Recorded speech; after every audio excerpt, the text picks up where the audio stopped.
Qala Allah Ta'ala fi kitabil karim, ya ayyuhalladzina amanu taqullaha haqqa tuqatih wa la tamutunna illa wa antum muslimun. Wa qala Allah Ta'ala, inna a'tainakal kautsar fasalli li rabbika wanhar. Sadaqallahul azim.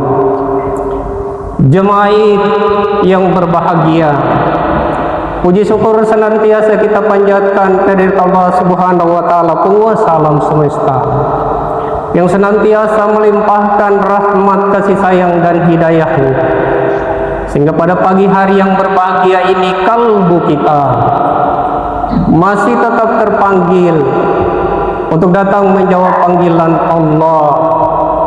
Wasalli li rabbika wanhar. Salawat serta salam semoga tetap terlimpahkan kepada junjungan kita Nabi besar Muhammad sallallahu alaihi wasallam, Nabi yang membawa dan mengajarkan iman, tauhid, syariah dan akhlakul karim. Allahu akbar, Allahu akbar, Allahu akbar, walillahil hamd. Tema khutbah kita pada pagi hari ini adalah hakikat makna kurban.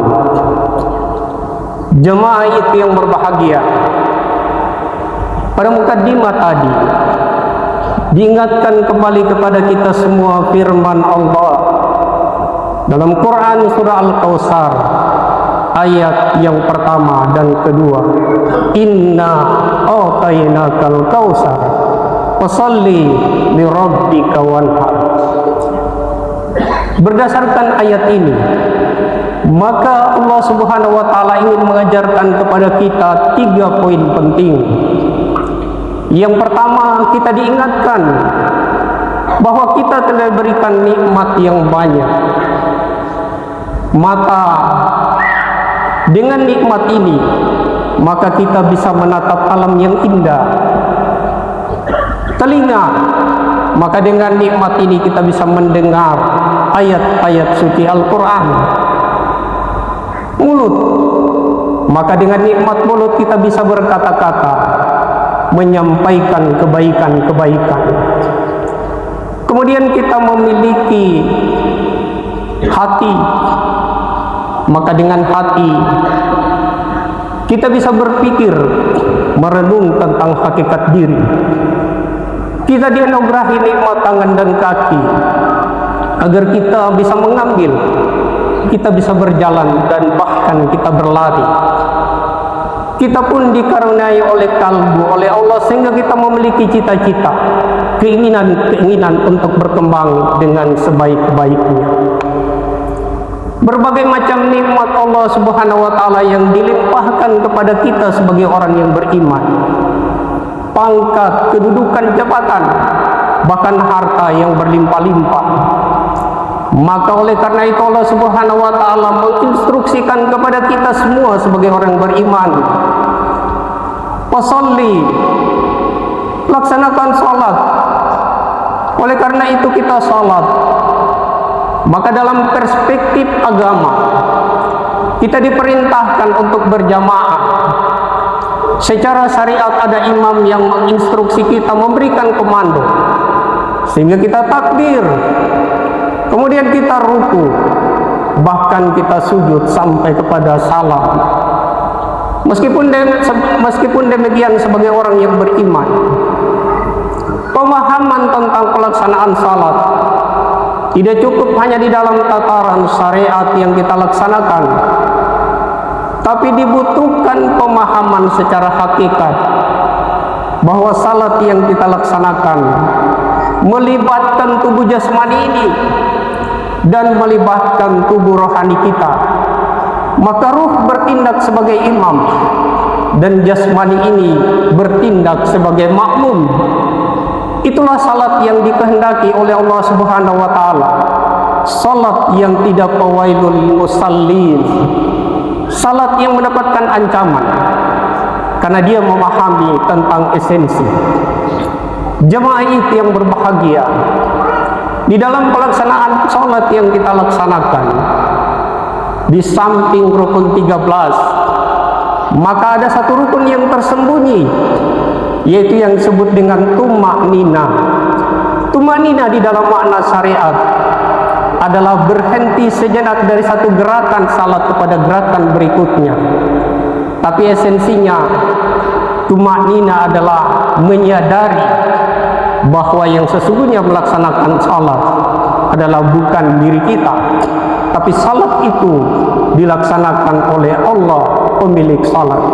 Oleh karena itu Nabi SAW diperingatkan oleh Allah, "Qit ya Muhammad, ana rabbaka usalli." Berhentilah engkau ya Muhammad yang menganggap diri engkau yang niat, engkau yang takbir, engkau yang ruku, dan engkau yang sujud dan salam. Tapi kata Allah, akulah yang salat itu, bukan engkau ya Muhammad. Oleh karena itu pelajaran ini menjadi penting bagi kita semua sebagai orang yang beriman, agar ibadah salat yang kita laksanakan tidak kemudian menjadi fawailul lil musallin, salat yang kemudian terancam.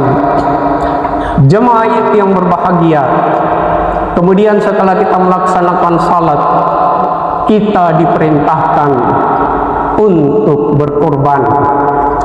Jemaah itu yang berbahagia, setiap kali kita merayakan Idul Adha seperti pagi hari ini, pasti kita kemudian terkenang kembali pada catatan sejarah dua perilaku, dua pelaku peristiwa sejarah, yaitu Nabi Allah Ibrahim alaihissalam dan Nabi Allah Ismail alaihissalam. Kedua hamba Allah ini telah mencatat peristiwa penting sejarah yang mereka lakoni sebagai orang-orang yang beriman. Ini ditegaskan oleh Allah dalam Quran surah As-Saffat ayat yang 102. Ya bunayya, inni ara fil manam anni asbahuka fanzur maza tara. Wahai anakku, bahwa aku diperintahkan oleh Allah lewat mimpi untuk menyembelihmu, maka bagaimana pendapatmu? Nabi Allah Ismail alaihissalam dengan kerendahan hati menjawab, ya abatifal ma tu'mar satajiduni insyaallah minas sabirin. Wahai ayah, laksanakan perintah Allah itu, niscaya engkau mendapati ananda sebagai orang-orang yang bersabar. Allahu Akbar, Allahu Akbar, Allahu Akbar, walillahil hamd. Pada tanggal 10 Zulhijjah, seperti pada pagi hari ini, maka perintah penyembelihan pun dilaksanakan, ditegaskan oleh Allah dalam firman-Nya, Quran surah Saffat ayat yang ke-103. Falamma aslama wa talalil jabin. Tatkala Ibrahim dan Ismail telah berserah diri, Ismail pun sudah dibaringkan, pedang sudah terhunus. Namun bagaimanapun juga Nabi Allah Ibrahim alaihissalam adalah manusia biasa, ayah seorang anak, istri, ayah dari dua orang istri, yaitu Siti Sarah dan Siti Hajar. Hatinya menjerit betapa beratnya ujian yang diberikan Allah kepadanya.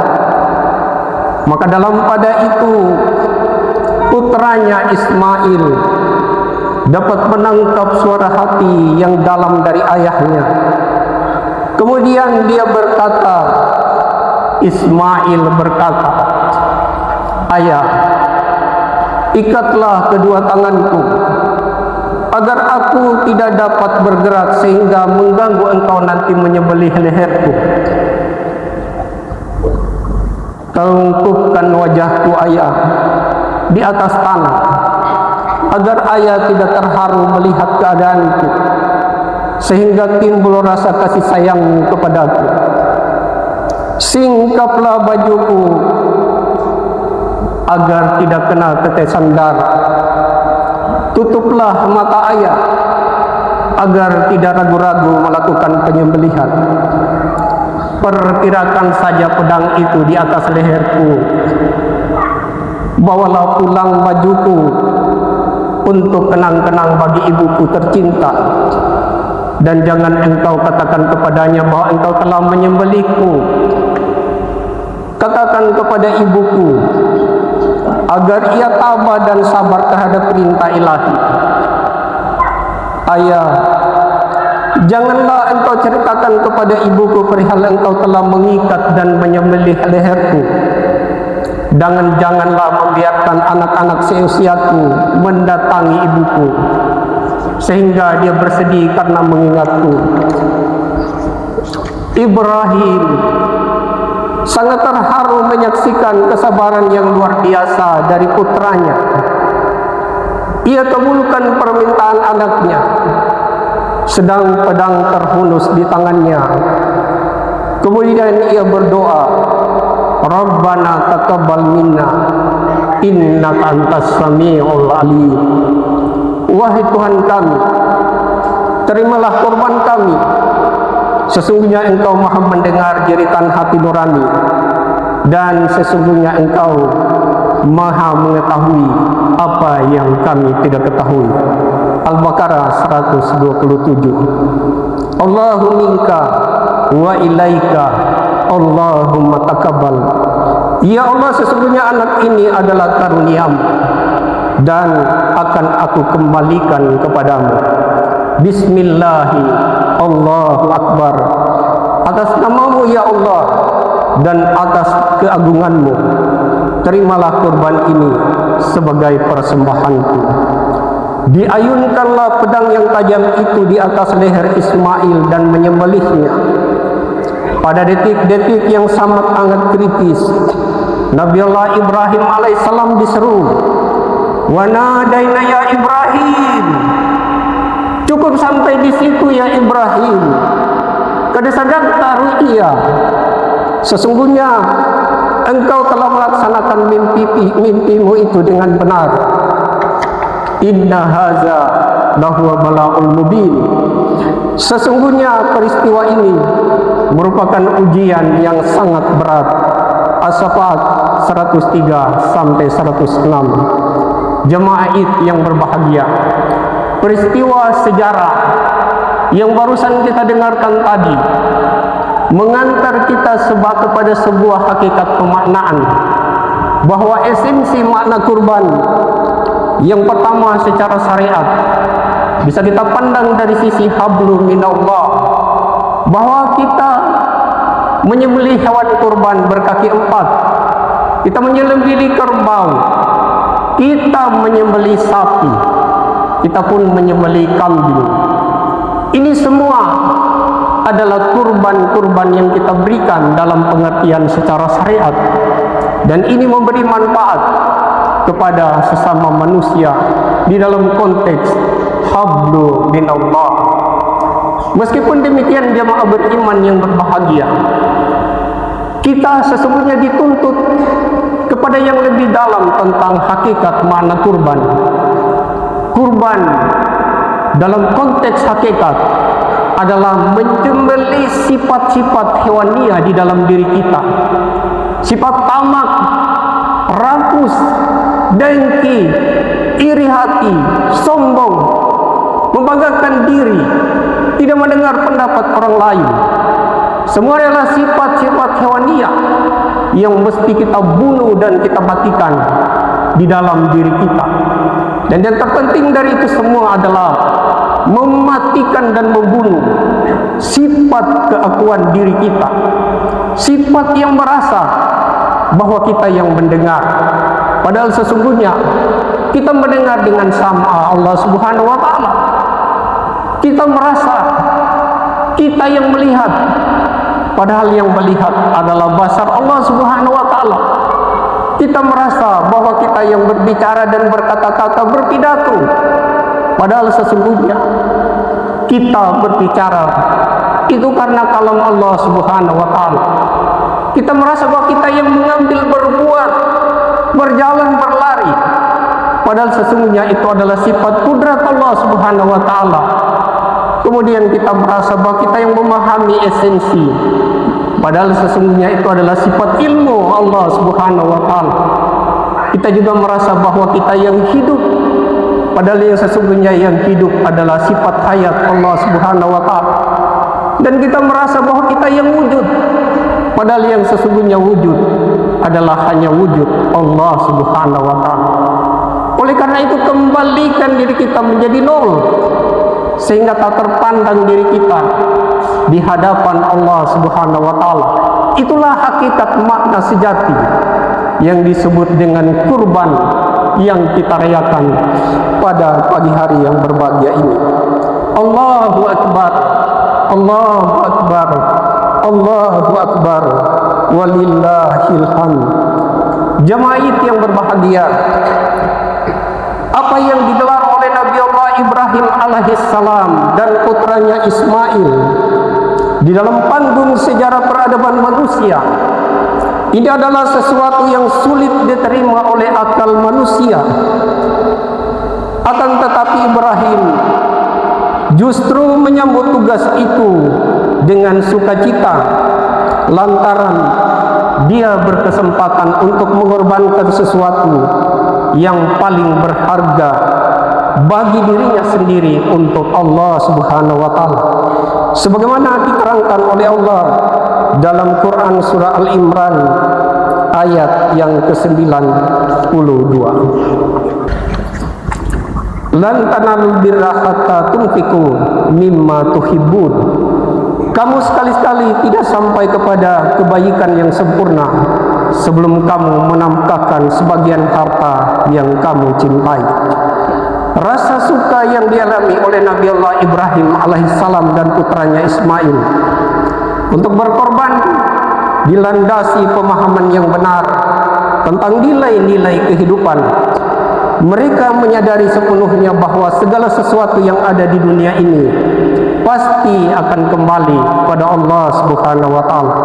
Oleh sebab itu, bagaimanapun modelnya perintah Allah, maka sebagai orang yang beriman harus kita laksanakan dengan sebaik-baiknya tanpa memperhitungkan untung rugi atau berat ringannya.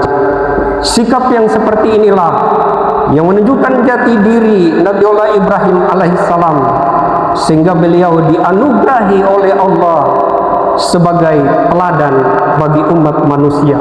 Semoga kita semua memperoleh predikat laksana Nabi Allah Ibrahim alaihissalam, menjadi contoh teladan bagi kebanyakan manusia. Barakallahu li wa lakum fil Qur'anil azim, wa nafani wa iyyakum bima fihi minal ayati wa zikril hakim, wa taqabbala minni wa minkum tilawatahu innahu huwas samiul alim.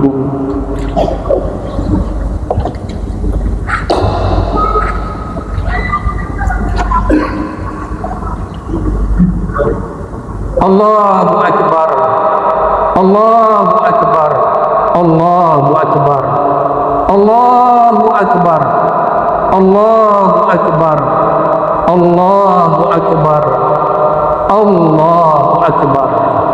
Pada khutbah yang kedua ini, khatib mengingatkan kita kembali sebagai sebuah kesimpulan bahwa hakikat makna kurban dapat kita maknai dalam dua dimensi. Dimensi yang pertama adalah dimensi insaniyah, dimensi hablum minan nas, bahwa kita berkorban, kita memberikan daging bagi mereka-mereka yang berhak untuk mendapatkannya. Oleh karena itulah, inilah esensi dari makna kurban dalam konteks syariat.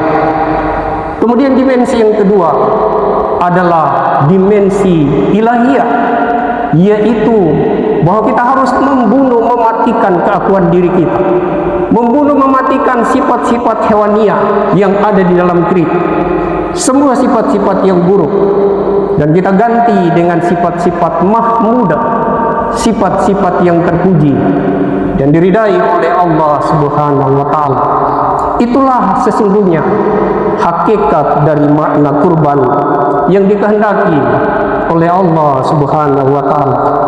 Mari kita sama-sama berdoa. Allahumma ya Allah, di saat-saat yang syahdu ini kami bermunajat dengan takbir, tahmid dan tahlil. Sesungguhnya ya Allah, Engkau Maha Pengampun segala kesalahan. Ampuni segala dosa dan kesalahan kami ya Allah, baik yang kami sengaja maupun yang kami tidak sengaja, terang-terangan maupun sembunyi-sembunyi kami lakukan. Allahumma ya Allah, di masa hidup, sisa-sisa hidup kami ini, berikan kami kekuatan ya Allah untuk bisa berbakti kepada kedua orang tua kami, kepada ibu, kepada ayah kami. Jika Engkau telah memanggil keharibaanmu ya Allah, tempatkan mereka pada tempat yang Engkau rahmati dan Engkau ridai. Ya Allah, Engkau Maha Pendidik segala manusia.